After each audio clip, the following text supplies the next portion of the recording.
Olá a todos, eu me chamo Milena Pinheiro, sou advogada criminalista, professora de processo penal e penal, estou também presidente da Associação dos Advogados Criminalistas da Bahia, sou subprocuradora do município de Santo Amaro e fui convidada pela professora Sara Borges, para poder fazer uma palestra sobre o tema aborto.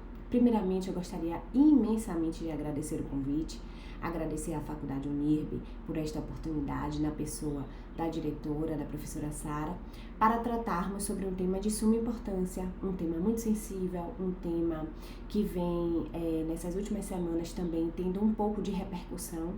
E aí nós vamos falar sobre o aborto necessário, o direito constitucional, o direito penal.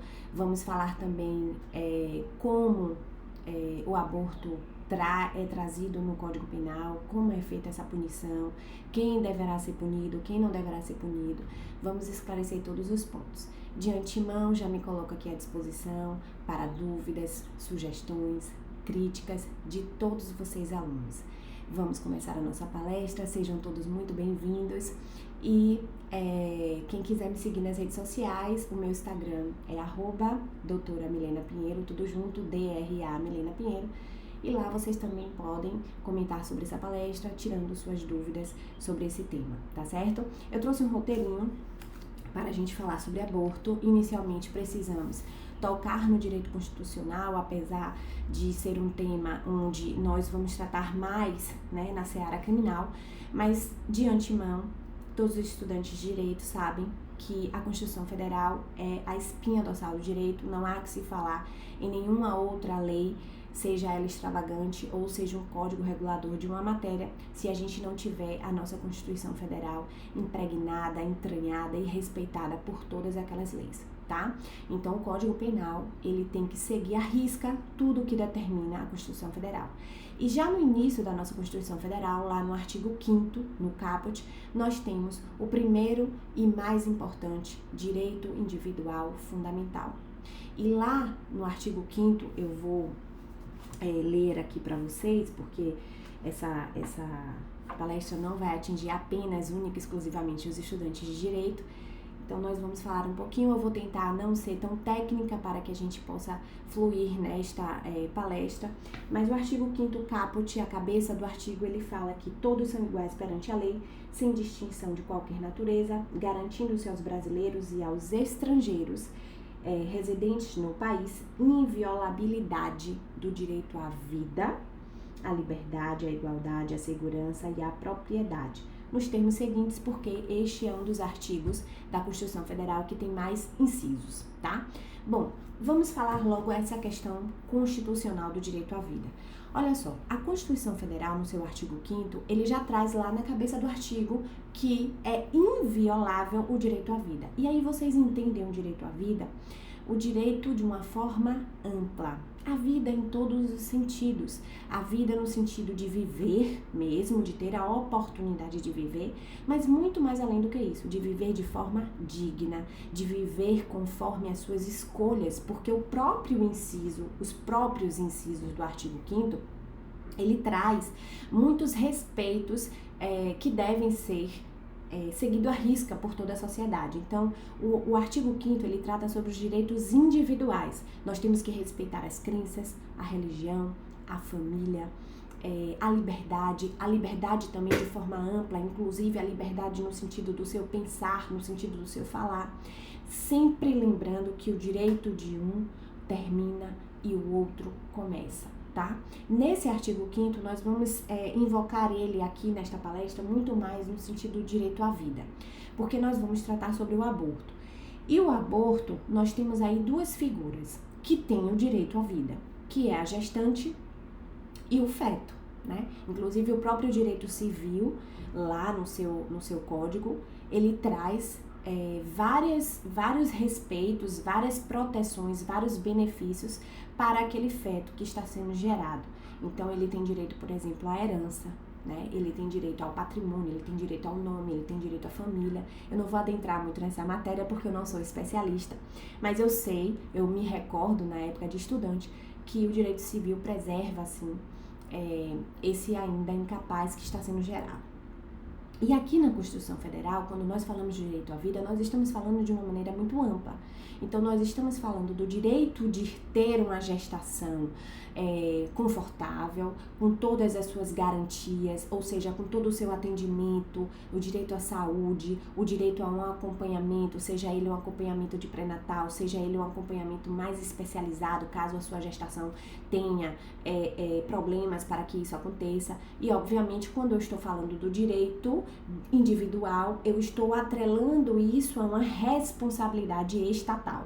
Então, o Estado, ele tem por obrigação fornecer saúde, educação, segurança, né, para que os direitos individuais possam ser exercidos na sua ampla defesa, no seu contraditório, na sua prática. Então, quando eu falo do direito à segurança do indivíduo, eu estou já intrinsecamente falando da responsabilidade estatal acerca da segurança.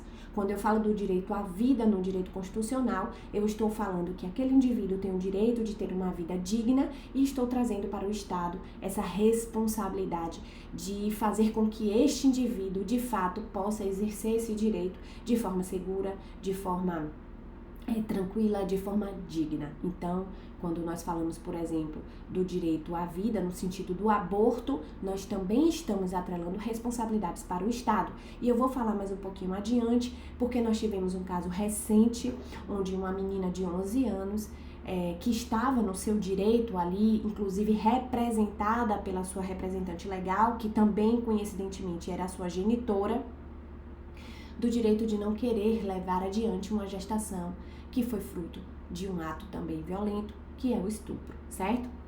Então, olha só, no direito constitucional, quando nós falamos sobre o direito à vida, nós estamos dizendo que uma pessoa capaz ou incapaz, ela deve ter o direito de ter uma vida digna. Então, uma criança, por exemplo, ela tem o direito de ter uma vida digna frequentando escola, tendo lazer, tendo cuidados em relação à sua saúde, à sua higiene, à sua educação e orientação, ter direito à creche, ter direito ao acesso à liberdade, a esporte. Observe que sempre quando eu estiver falando do direito individual, eu estou atrelando a responsabilidade estatal. Quando eu falo de um adulto, eu também tenho várias situações onde o direito à vida, ele deve prevalecer. Então, a segurança, por exemplo, ela protege, de uma certa forma, a vida do indivíduo. Porque se você vive em uma cidade que é insegura, como que você vai defender o direito à vida? Você vai sair e você a qualquer momento pode levar um tiro, você pode a qualquer momento sofrer um atentado, né? Então, o direito à vida, ele tem que ser respeitado e ele tem que ser olhado de forma muito ampla. Quando nós estamos falando dessa questão da gravidez, como eu disse aqui a vocês no início, nós temos aí duas situações onde você tem dois indivíduos que têm um direito paralelo, um direito igual, né? Até o próprio artigo 5º, ele já traz lá que todos são iguais perante a lei. E ele diz que esse tratamento, ele tem que ser igualitário. Obviamente que quando a gente começa a ler mais aprofundando esse artigo 5º, nós vamos perceber que o próprio artigo 5º, ele tem a sensibilidade de dizer que esse direito à vida e todos os outros demais direitos fundamentais que estão lá positivados neste artigo 5º da Constituição Federal, ele deve ter uma sensibilidade de olhar para aquele cidadão, para aquele indivíduo e ver se ele tem alguma necessidade ou alguma vulnerabilidade. Por quê? Porque todos devem ser tratados iguais perante a lei. Mas eu não posso tratar um igual com o outro igual, sendo que eles não são, na verdade, tão iguais assim. Se eu tenho uma situação de dois indivíduos, mas um é vulnerável, eu tenho que saber qual é a sua vulnerabilidade para que eu possa, então, trazer ele em pé de igualdade neste direito fundamental. E eu estou falando isso por quê? Porque todos têm o direito à vida. Mas a vida, ela também é inviolável. E quando nós falamos de aborto, nós estamos aí diante de um enfrentamento constitucional. Por quê? Porque eu, enquanto gestante, eu tenho a obrigação de zelar por esta vida, que é inviolável, assim como a minha, né? E aí, quando a gente passa para a abordagem penal, lá no artigo 124 até o artigo 128, que são os artigos que tratam sobre o aborto, nós vamos perceber que essa abordagem, ela é uma abordagem onde o indivíduo, ele tem que proteger a sua vida, mas ele também vai decidir por a vida de uma pessoa que naquele momento é incapaz e que não tem a capacidade, eu fui até redundante, de demonstrar a sua vontade, né? Porque o feto, o bebê que está sendo gerado, ele não tem como, ele não tem discernimento, ele não tem como se expressar, e o seu representante legal, naquele momento, é a sua mãe que está gerando e, consequentemente, né, o seu pai também. Se ele assim tiver, né, uma relação legal também com a mãe. Pois bem, o que é que acontece em relação a essa questão do aborto no Código Penal? Eu falei para vocês que o aborto ele está positivado no Código Penal a partir do artigo 124 até o 128. E aí nós precisamos falar sobre como essa situação do aborto ela se apresenta no Código Penal e até que momento, de fato, este aborto vai ser punível e punido para aquela gestante ou para quem auxiliá-la, né, em relação a isso. Mas antes de adentrarmos efetivamente no direito penal, eu ainda vou voltar para o direito constitucional e dizer a vocês o seguinte, que o corpo do indivíduo, ele é de responsabilidade do próprio indivíduo. Quando a gente fala, por exemplo, de prostituição, quando eu dou essa aula, eu sempre gosto de exaltar, de lembrar aos meus alunos que a prostituição, ela está positivada no direito penal como sendo criminoso para aquele indivíduo que está explorando o corpo alheio e não para aquele indivíduo que está oferecendo o seu corpo sem a interferência de ninguém. Então, eu volto a dizer, o direito à liberdade na nossa Constituição, ela é muito ampla. Ela é tão ampla ao ponto de respeitar, inclusive, o indivíduo nas suas escolhas. Agora, claro que às vezes algumas escolhas têm consequências jurídicas e graves, como é o sentido do aborto. Por quê? Porque ele está violando um direito constitucional. Então, quando nós falamos de aborto, nós estamos falando de uma violação de um direito constitucional. E é justamente por isso que ele está positivado no nosso Código Penal. Eu comecei aqui a palestra falando para vocês que o direito constitucional, que a nossa Constituição Federal de 1988 é a espinha dorsal do direito. Não há que se falar em nenhuma lei que surja, que entre em vigor, que vá caminhar aí durante a sua vida jurídica, se ela não estiver condizente, se ela não estiver atrelada, se ela não estiver formatada, se ela não estiver adequada à nossa Constituição. E o nosso Código Penal, ele foi feito respeitando todas essas garantias constitucionais. Então, o aborto, você vai ver que ele está positivado no artigo 124 ao 128, trazendo as condutas de forma muito bem explicada, muito bem individualizadas, que é assim que a gente gosta de falar no direito penal.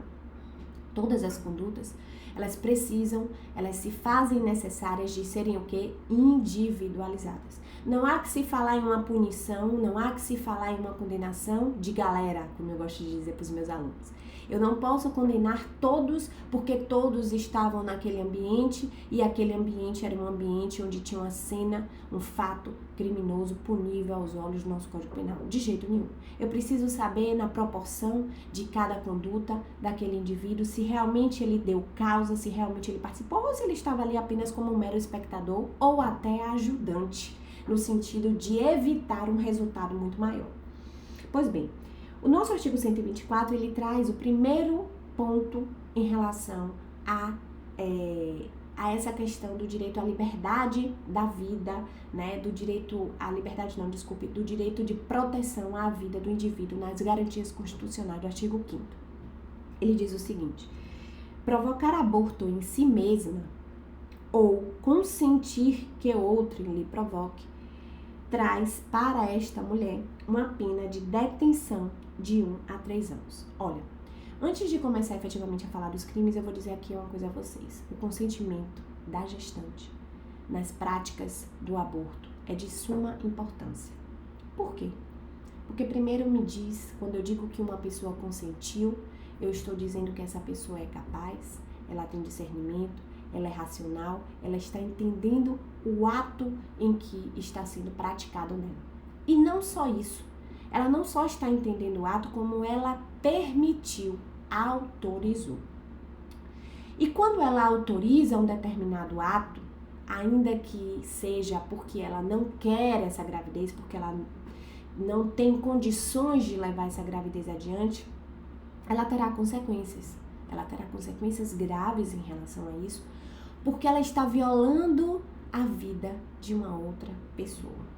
Uma outra pessoa que neste momento não tem discernimento, capacidade de decidir sobre a sua própria vida. Porque as crianças, o feto, a gestação, até o completar 18 anos, né, de forma redundante eu vou falar aqui, 18 anos completos, ele vai ter sempre um representante legal, sempre uma pessoa que vai falar em nome dele, que em tese tem discernimento e capacidade para orientar e discernir sobre a sua vida. Então, quando nós estamos falando de aborto, esta mulher, de fato, ela tem liberdade para decidir sobre a sua vida. Mas essa decisão pode repercutir de uma forma negativa porque ela está violando o direito de outra pessoa. E foi o que eu comecei a falar aqui para vocês no início da palestra. O nosso direito, ele começa, mas ele também tem fim. E ele termina quando a gente começa a violar o direito alheio. E o aborto, ele viola o direito à vida. Ele viola um direito que é fundamental, que é garantido pela nossa Constituição Federal. Então, quando nós falamos assim, provocar aborto em si mesma, ela mesma está provocando, está fazendo, está tendo a conduta para consigo mesma e não levar aquela gestação adiante. Na prática, essa situação é muito comum. Não é muito comum a punição, mas é muito comum essa situação acontecer. Muitas mulheres, elas acabam engravidando de forma, às vezes, não planejada, principalmente. Às vezes, até quer um filho, mas quando consegue engravidar, está em uma relação que não traz para ela um conforto, uma garantia de que aquela gestação deve perdurar. E aí, naquele momento, ela decide, então, pelo aborto. O que acontece muito na prática, quando esta mulher, ela realmente tem essa consequência, na verdade, essa atitude de abortar, é uma consequência muito mais no sentido de sua saúde, no sentido de colocar em risco a sua vida também, do que a do bebê. E ela pode e deve, né, procurar sempre uma ajuda em relação a médicos, as pessoas envolvidas nessa área de saúde. Então, o que acontece?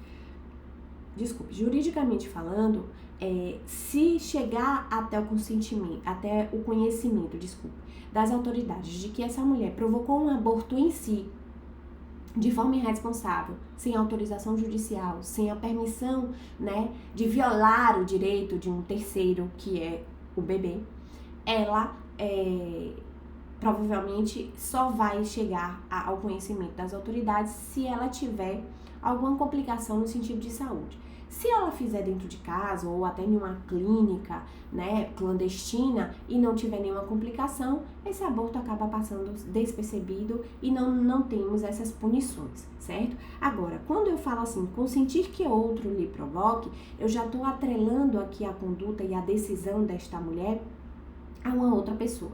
Então, eu quero deixar claro para vocês o seguinte: o artigo 124, ele está falando de uma punição no sentido único e exclusivamente daquela gestante, né? Ele está dizendo o seguinte, que uma gestante que decide por interromper uma gravidez sem nenhuma situação plausível e autorizativa da lei, ela vai ser então punida pelo nosso Código Penal. Por quê? Por que ela está sendo punida? Porque ela está violando um direito alheio, ela está tirando a vida de uma pessoa em detrimento da sua escolha, porque ela decidiu que aquela gestação não deveria perdurar, não deveria permanecer. Nesse artigo 124, eu estou punindo ela, ou porque ela está praticando nela mesma, ou porque ela autoriza, ela consente que uma pessoa faça nela. Então, a pena que será atribuída nela será uma pena de detenção, ou seja, o regime inicialmente não necessariamente será fechado, de 1 a 3 anos. Lembrando-se que a competência para os julgamentos dos casos de aborto é sempre a competência do Tribunal do Júri. Por quê? Porque a Constituição Federal também no artigo 5º diz o seguinte, que toda e qualquer conduta que viole a vida será de competência do Tribunal do Júri. Então, homicídio, aborto, infanticídio terá por consequência o julgamento no tribunal do júri. Pois bem, só que quando eu estou falando lá no artigo 124 acerca dessa situação da gestante, eu também posso ter uma autorização dela no sentido de outra pessoa realizar este aborto. E aí nós vamos passar então para o artigo 126 do Código Penal, onde ele diz: provocar aborto com o consentimento da gestante. Observe que aquela pessoa, aquela clínica clandestina, aquele médico, aquele enfermeiro, aquele auxiliar de enfermagem que pratica um aborto com o consentimento dessa gestante não está isento de um crime. Ah, mas ela consentiu, ela permitiu. Mas ela permitiu você fazer um aborto, só que você está violando a vida de um terceiro. Porque muitas vezes o que acontece? Às vezes a pessoa diz assim: ah, mas ela me permitiu, eu não violei o corpo dela. De fato, você não violou o corpo dela, mas você matou uma pessoa, né? Você matou a oportunidade deste feto de vir, de fato, à vida. Então, neste momento, esta pessoa, ela também será responsabilizada por esse ato. E pasme, se a gestante consentir, a pena dela é muito menor do que quem praticar o aborto nela. O artigo 126 diz: provocar aborto com consentimento da gestante, pena de reclusão, regime já inicialmente fechado, com a pena de 1 a 4 anos, diferente dela, que era de 1 a 3 anos, certo? E de detenção, porque ela já começa em regime não necessariamente fechado, pode ser um regime semiaberto. Então, observe que você fazer isso em uma gestante, só pelo simples fato dela ter consentido, você está trazendo para a sua vida as consequências gravíssimas, né? Inclusive, perdendo a sua liberdade por conta de um cometimento de um delito. E o parágrafo único vem e diz: aplica-se a pena ao artigo anterior se a gestante não é maior de 14 anos ou é alienada ou débil mental, ou se o consentimento é obtido mediante fraude, grave ameaça ou violência. O artigo anterior é o artigo 125, que fala do não consentimento da gestante, que nós também vamos falar aqui. Só para ficar claro, fazemos um resumo. O artigo 124 fala da conduta da gestante, então a punição vai ser da gestante para com ela mesma. Ela não quer aquela gravidez, ou ela mesma praticou aborto nela, ou ela consente um terceiro praticar. Ela será responsabilizada penalmente, seja pelo fato de ter consentido, seja pelo fato de ter praticado em si mesma o aborto, porque ela violou o direito à vida. O artigo 126 fala daquela pessoa, daquele terceiro que ajuda, que pratica, que auxilia aquela gestante com o consentimento dela, né? Ou seja, com a autorização dela, a praticar o aborto nela. Ah, mas ela me consentiu, então eu não tenho problema nenhum, porque foi ela que pediu para fazer. Tem problema sim, porque você de fato não está violando o corpo dela, mas você está tirando a vida de um terceiro. Então você será punido, e punido de forma muito gravosa, porque o regime já começa em reclusão. O artigo 125, diferente do 126, ele fala do não consentimento desta vítima, ou seja, do não consentimento da gestante. Ele diz: provocar aborto sem o consentimento da gestante, a pena é de reclusão de 3 a 10 anos, ou seja, muito mais grave. Por quê? Porque aqui você não está apenas retirando a vida daquele feto, mas também violando o corpo daquela pessoa. Então, observe que o direito fundamental aqui está impregnado, está latente. Por quê? Porque você está violando o corpo de uma pessoa que é inviolável, né? A intimidade, a vida. Você está invadindo e você está rasgando a Constituição Federal. O artigo 125 traz isso de forma latente quando ele diz: a vítima não consentiu, ela de fato aqui ela é vítima, porque no artigo 126 ela não é vítima. Ela é o quê? Coautora. Ela consentiu, ela permitiu, ela autorizou. Pode fazer, eu vou me responsabilizar. E de fato ela vai ser responsabilizada pelo ato dela, mas ele também que praticou vai ser responsabilizado pelo ato dele. O 125 não. O 125 ela não autoriza e ele assim o faz.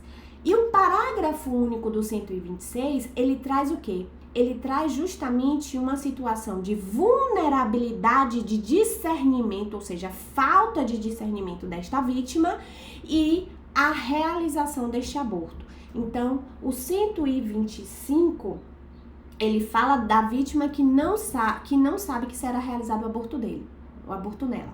E o parágrafo único do 126 fala daquelas pessoas que não têm a capacidade civil regular, que não têm a sua capacidade de discernimento completa e que realizam um aborto no corpo desta pessoa. Então, aquela pessoa que tem uma doença mental, né, que tem um problema mental, que tem problemas para discernimento, que não está sabendo que aquela situação está acontecendo, porque não sabe o que é, não consegue entender, também será responsabilizado de forma gravosa, porque nós estamos diante aí de uma situação onde a vítima não sabe nem o que está acontecendo.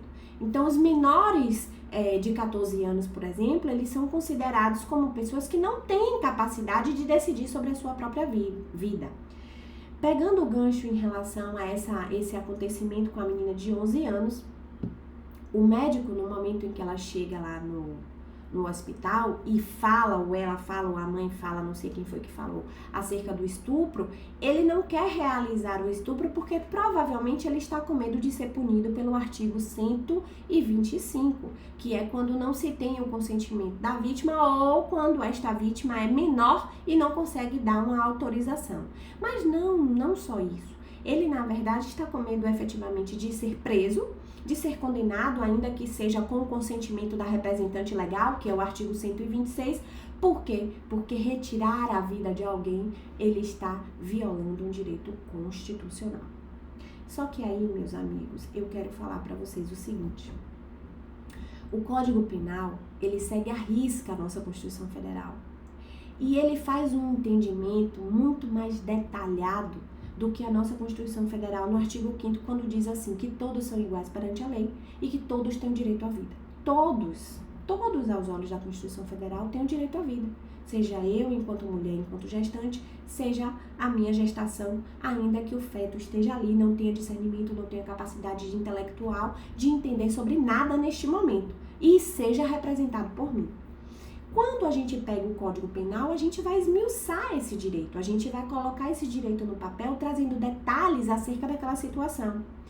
E o que o Código Penal faz? Ele individualiza cada situação, ele individualiza cada conduta. Ele diz, olha só, se a mulher ela ficar grávida, e essa gravidez, ainda que não tenha sido planejada por ela, mas ela não foi vítima de uma violência, ela teve essa gestação porque ela teve um ato sexual permitido por ela, e desse ato sexual ela acabou gerando, né, esta criança, ela tem que entender que essa escolha dela, essa falta de cuidado no momento de uma relação sexual, gera para ela uma consequência que pode ser uma consequência não tão grave aos olhos do direito penal, mas também muito grave aos olhos do direito penal. Por quê?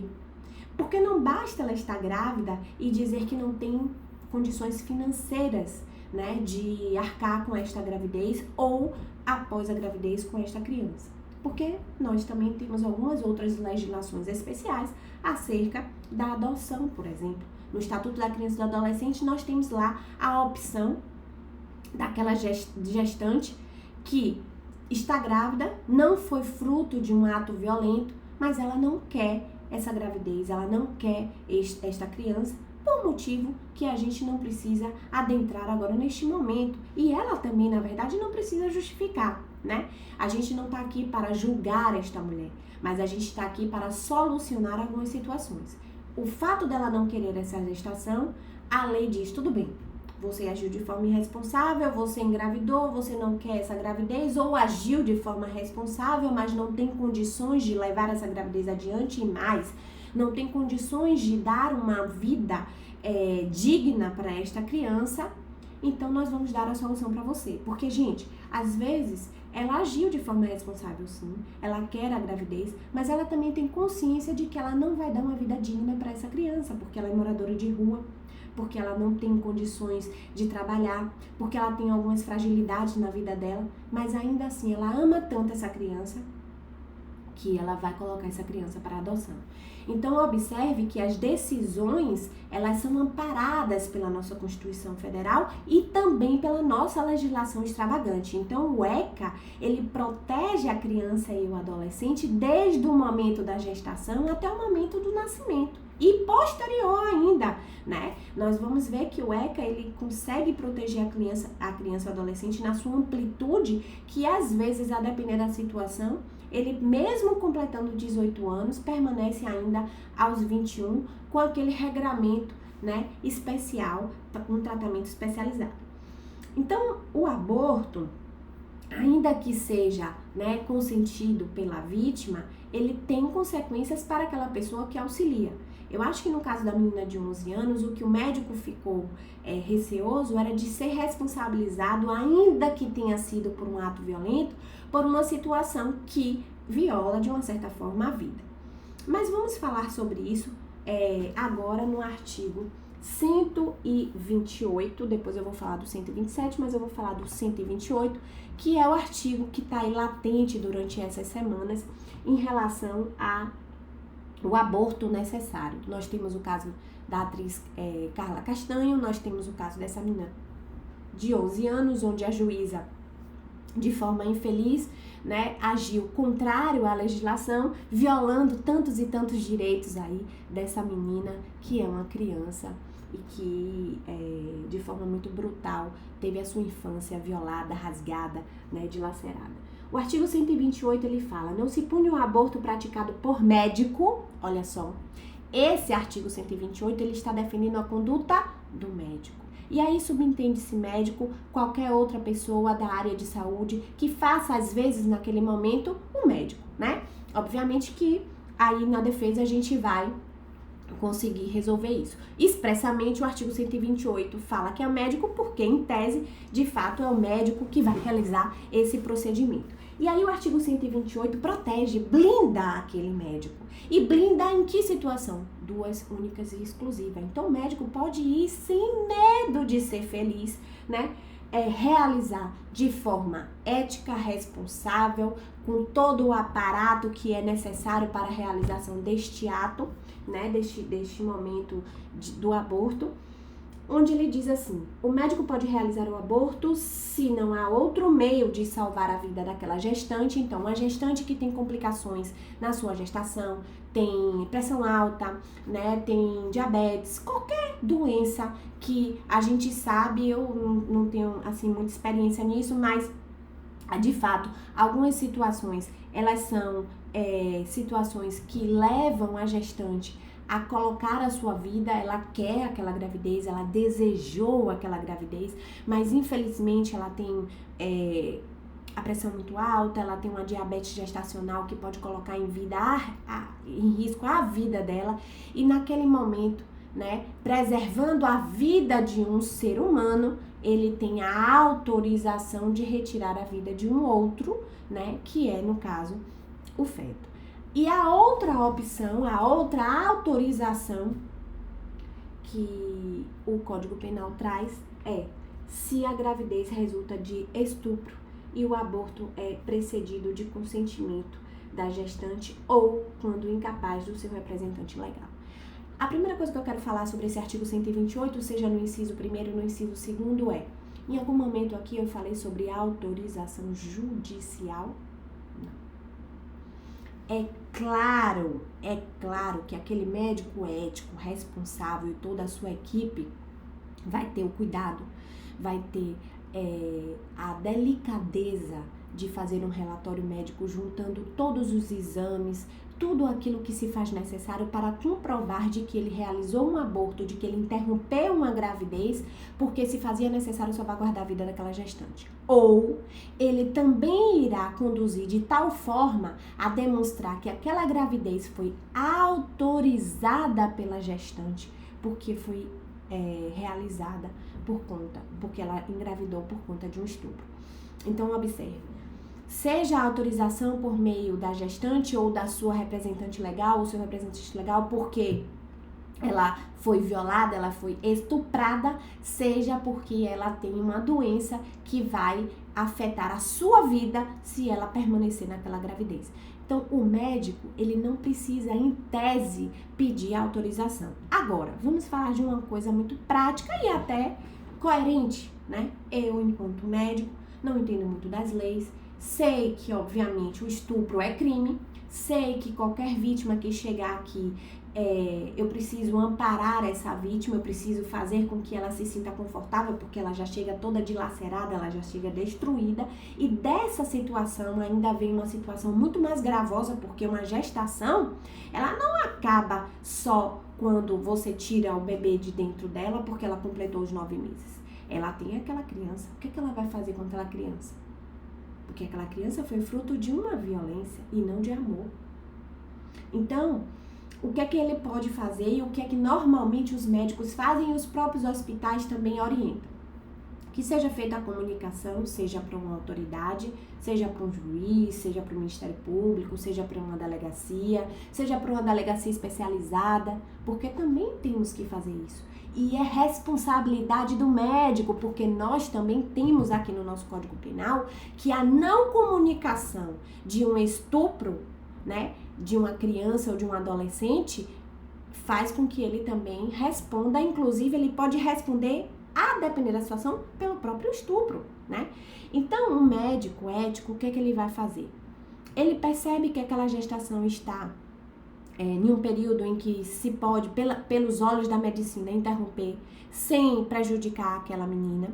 Ele pode fazer exames de corpo de delito ou solicitar exames técnicos, por isso a comunicação para a polícia é de suma importância, porque ele vai ter um laudo pericial técnico de um outro colega médico que tem fé pública porque passou no concurso público para ser médico perito e vai dizer que aquela gestação foi fruto de um estupro, porque eu tenho um laudo médico que constata aqui quais são as lesões corporais que ela tem. E aí ele então, de forma muito tranquila, ele realiza o aborto nessa gestante, certo? Seja ela uma pessoa maior de idade, com discernimento e com consentimento para isso é importante, o próprio inciso 2º do artigo 128 frisa, fala sobre isso.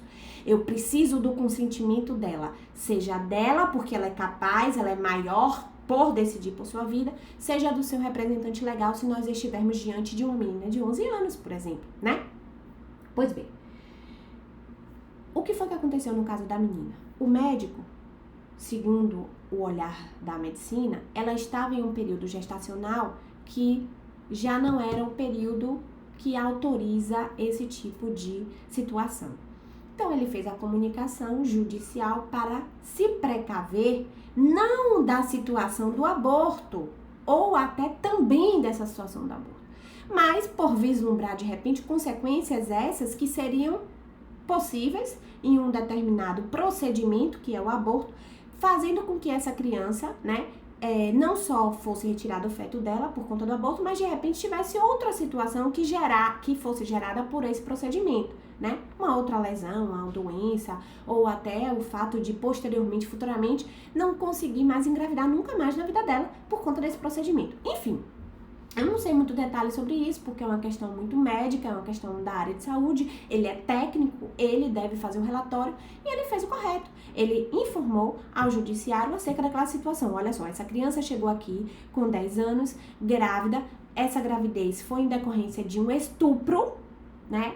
Eu tenho aqui o exame de corpo de delito, fiz o exame de corpo de delito, a gestação já está avançada, eu tenho a autorização do seu representante legal para tal, mas eu quero me precaver e preciso, né, de uma autorização judicial para tal procedimento. Por quê?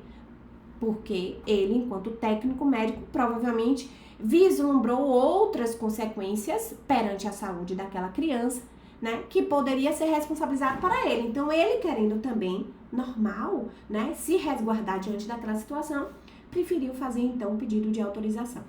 O que foi que aconteceu juridicamente falando? A juíza, quando recebe essa decisão, ela não respeita a vítima, a dor, a violação. Ela revitimiza essa vítima, essa mãe, essa família o tempo inteiro. E ela não autoriza o aborto, porque de repente acredita que a vida deve ser preservada, independente dela ter sido fruto de um estupro ou não. É óbvio que os juízes estão ali para julgar. É óbvio que é uma situação muito complicada de um profissional. Porque quando você está em uma situação onde você tem que decidir sobre a vida de alguém, você tem uma responsabilidade dobrada, porque decidir sobre a sua vida já é uma responsabilidade muito grande. E você decidir por a vida de uma criança de 11 anos é de uma responsabilidade descomunal. Mas eu não posso me afastar de determinadas situações. A lei é clara, a Constituição é clara. Essa criança autorizou por meio da sua mãe, que é a sua representante legal. Ela foi vítima de uma violência. Ela não queria e não estava, na verdade, nem entendendo. E outra coisa, ela foi exposta. Ninguém nem questionou quem era esta pessoa que cometeu este ato tão violento nesta criança. Na verdade, a gente não deve expor essa situação. Os casos de estupro, eles correm em segredo de justiça, seja adulto, principalmente criança, porque nós precisamos preservar. E preservamos as partes, não só a vítima, como também o agressor. Porque não é porque ele cometeu também um ato delituoso que ele deve ser jogado no mármore do inferno, né? Que ele deve ser jogado assim, com a sua imagem daquele jeito. Porque a gente não está na pele de ninguém, a gente não vai conseguir nunca entender um ato tão violento como esse, mas a gente também não pode ficar o tempo todo julgando e olhando aquela pessoa como sendo um criminoso pro resto da vida, né? Mas isso é uma outra situação que posteriormente, se a professora Sara quiser, eu posso falar também, porque eu amo processo penal, eu sou advogada por amor, defendo o direito das pessoas, eu não defendo e nem autorizo que os meus clientes cometam delitos, mas eu também não quero que eles sejam condenados, né, de forma injusta. Pois bem, então esse médico ele teve uma postura correta. Essa juíza é que teve uma postura infeliz, colocando em risco, inclusive, a vida daquela criança e, mais do que isso, para além, decidindo sobre uma situação que a lei é clara. Ela não queria aquela gestação. Quem diria colocar uma criança para adoção? Ela não estava nem entendendo, na verdade, o que tinha acontecido com ela e ela ainda ia ter que aguentar mais um pouquinho. Você não consegue aguentar mais um pouquinho? Levar adiante essa gestação? Gente, quem já teve a oportunidade de gerar, né, de ter um filho, uma filha, fruto de um amor, independente aqui de casamento, sabe o quanto o corpo da mulher se transforma. Uma mulher, né, uma pessoa adulta, com discernimento, com consciência. Imagine uma criança de 11 anos, 10 na época, né, vendo a sua barriga crescer, o seu corpo modificar, tudo se transformar, e ela não entender, e as pessoas ficarem decidindo sobre a vida dela, e ela ainda tá lá atrás, querendo entender o que foi que aconteceu, porque todo mundo tá decidindo sobre a vida daquele frutozinho que tá crescendo ali. Mas ninguém parou para analisar que aquela criança, ela precisava de um acompanhamento, de um psicólogo, de um assistente social, para poder fazer com que ela entendesse o ato violento e o resultado daquele ato. Então, falar de aborto é falar muito sobre direito constitucional, é falar muito sobre respeito, é falar muito sobre o direito da vida daquelas pessoas e o direito de uma que está sendo gerada. Decidir sobre a vida de pessoas, né? Então, olha só, o artigo 128, então, ele protege, porque a gente está do 124 até o 127 falando sobre punição, mas no 128 a gente está falando de proteção. Nós estamos protegendo o médico, nós estamos protegendo um técnico a realizar um procedimento que ele é capaz de realizar e autorizado a realizar, certo? E essa autorização não necessita de ordem judicial, mas querendo fazer, ótimo. Agora, normalmente na prática se faz, por quê? Porque o próprio Código Penal, ele também puxa essa responsabilidade de todas aquelas pessoas, e aí não é só da área de saúde, mas de guardiães, ou seja, babá, escola, né? Eu tenho processos, por exemplo, de crianças que foram estupradas, de vulneráveis, e que quem comunicou o estupro foi a escola. Porque a criança não conversou com o pai e a mãe porque não se sentia confortável, mas conversou com a coordenadora, com a assistente social, com a psicóloga. Então, observe que todas as profissões, elas devem ser privilegiadas.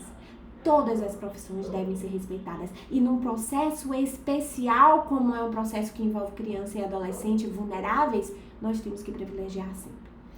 E aí, para finalizar, o artigo 127, ele traz uma forma qualificada de punição do estupro. Ele diz: as penas combinadas nos artigos anteriores, ou seja, 124, 125, 126, são aumentadas de 1/3 se, em consequência do aborto ou dos meios empregados para provocá-lo, a gestante sofre lesão corporal ou natureza grave.